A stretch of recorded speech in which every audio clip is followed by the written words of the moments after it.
Hello, ഇതെൻ്റെ രണ്ടാമത്തെ ദിവസമാണ് ഊട്ടിയിൽ. ഇന്ന് രാവിലെ തന്നെ ടോയ് ട്രെയിനിലേക്കാണ് പോകുന്നത്. അപ്പോൾ ഊട്ടിയിൽ നിന്ന് കുണ്ണൂരിലേക്കും കുണ്ണൂരിൽ നിന്ന് തിരിച്ചും ടോയ് ട്രെയിൻ സർവീസ് ഉണ്ട്. പക്ഷേ അങ്ങോട്ടേക്കുള്ള ടിക്കറ്റ് കിട്ടിയില്ല, തിരിച്ചിങ്ങോട്ടേക്കുള്ള ടിക്കറ്റേ ഉള്ളൂ. അപ്പോൾ നമ്മൾ ഡയറക്റ്റ് രാവിലെ കുണ്ണൂരിൽ പോവും, എന്നിട്ട് അവിടുന്ന് തിരിച്ച് ടോയ് ട്രെയിനിൽ ഊട്ടിയിലേക്ക് വരും. അതാണ് പ്ലാൻ.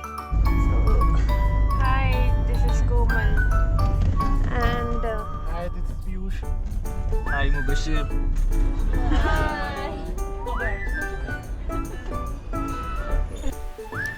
ഞങ്ങളുടെ ട്രെയിൻ രാവിലെ സ്റ്റാർട്ട് ചെയ്യുന്നത് 7:45. അതുകൊണ്ട് ഞങ്ങൾ കുറച്ച് നേരത്തെ എത്തി. 7:20 ആകുമ്പോൾ എത്തി. ഞങ്ങൾ പലഹാരം കഴിച്ചു. എന്നിട്ട് ട്രെയിനിൻ്റെ പുറം ഭാഗം ഒന്ന് ഷൂട്ട് ചെയ്തു.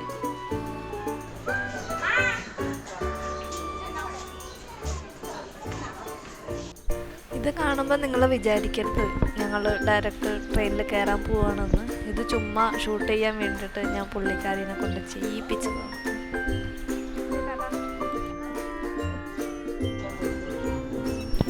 അങ്ങനെ അതേ പച്ചക്കൊടി കിട്ടിയിട്ട് ഞങ്ങൾ ഞങ്ങളുടെ യാത്ര സ്റ്റാർട്ട് ചെയ്യാണ്.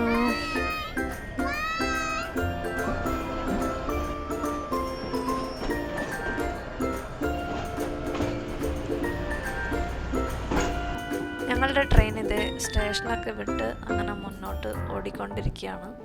ആദ്യമൊക്കെ കുറേ കാടായിരുന്നു, പ്രത്യേകിച്ച് കാണാനൊന്നും ഇല്ലായിരുന്നു. അതുകൊണ്ട് ഞാൻ അധികം ഷൂട്ട് ചെയ്തിട്ടുമില്ല. അങ്ങനെ പോയി ഞങ്ങൾ ആദ്യത്തെ റെയിൽവേ സ്റ്റേഷനിലെത്തി. വെല്ലിംഗ്ടൺ ആണ് ആദ്യത്തെ റെയിൽവേ സ്റ്റേഷൻ.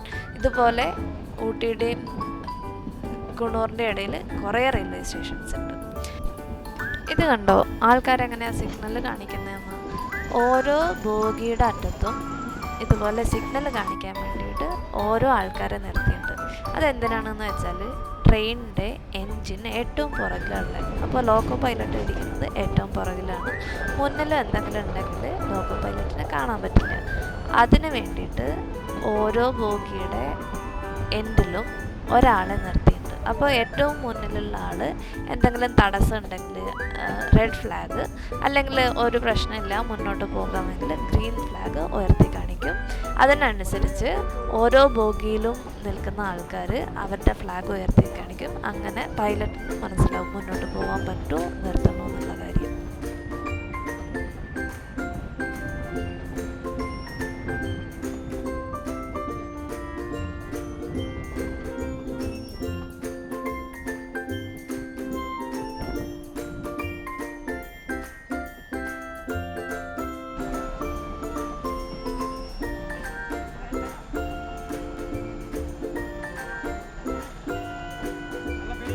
ശരിക്കും പറഞ്ഞാൽ നല്ല രസമായിരുന്നു കേട്ടോ. ദൂരെ നമുക്ക് ടീ പ്ലാന്റേഷൻസൊക്കെ കാണാമായിരുന്നു. അതുപോലെ ചെറിയ ചെറിയ ടൗണുകൾ, മലകൾ, ഇതൊക്കെ കണ്ടുകൊണ്ട് മരങ്ങൾക്കിടയിലൂടെയൊക്കെ പോകുമ്പോൾ നല്ല രസമായിരുന്നു. ഞങ്ങളിങ്ങനെ ഭയങ്കര എൻജോയ് ചെയ്ത് അങ്ങോട്ടും ഇങ്ങോട്ടും കുറേ നേരം വർത്താനമൊക്കെ പറഞ്ഞിട്ട് ഇങ്ങനെ പോയിക്കൊണ്ടേയിരുന്നു.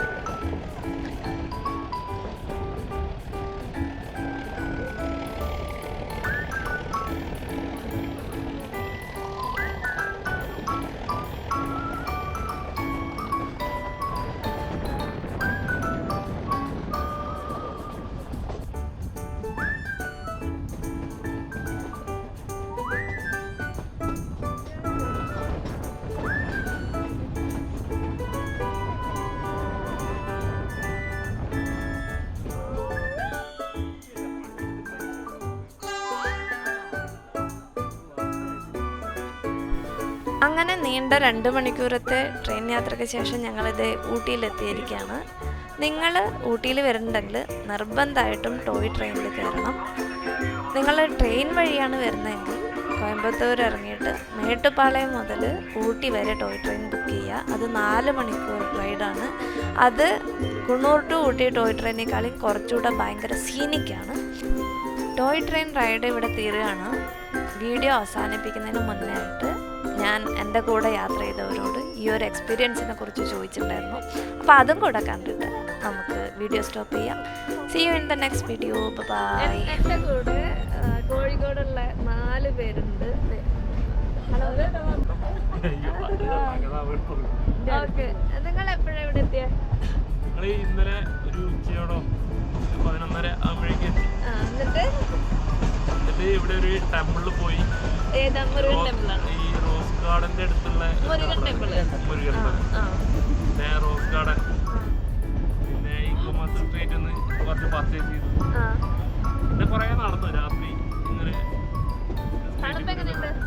തണുപ്പ് മോശമല്ല അടിപൊളിയാണ് പിന്നെ സീസൺ ഔട്ട് ആയതുകൊണ്ട് തന്നെ എക്സാം ടൈമും പിന്നെ നോമ്പ് ആയതുകൊണ്ട് വലിയ തിരക്കില്ലാത്തത് കൊണ്ട് നമുക്ക് മാക്സിമം എക്സ്പ്ലോർ ചെയ്യാൻ പറ്റുന്നുണ്ട് അല്ലാതെ ഭയങ്കര ട്രാഫിക്കും കാര്യങ്ങളൊക്കെയാണല്ലോ അപ്പോൾ മാക്സിമം നമുക്ക് എൻജോയ് ചെയ്യാൻ പറ്റിയ സമയമാണ് വരികയാണെങ്കിൽ ഊട്ടിയിൽ ഈ സമയം കേരളത്തിൽ നിന്ന് വരുന്നതാണ് ഏറ്റവും നല്ലത് കാരണം തീരെ റഷില്ല അടിപൊളി ട്രിപ്പായിരുന്നു എന്തായാലും ഇപ്പൊ വരികയാണെങ്കിൽ വലിയ റഷ് ഇല്ലാതെ മാക്സിമം എൻജോയ് ചെയ്യാൻ പറ്റും വേറെ എന്താ പറയാ ട്രെയിൻ എക്സ്പീരിയൻസ് അടിപൊളിയാണ് കേട്ടോ ജസ്റ്റ് എക്സ്പീരിയൻസ് ആണ് പ്രാവശ്യമെങ്കിലും ചെയ്യേണ്ടതാണ്. അടിപൊളിയായിരുന്നു, ടോട്ടലി അടിപൊളിയായിരുന്നു.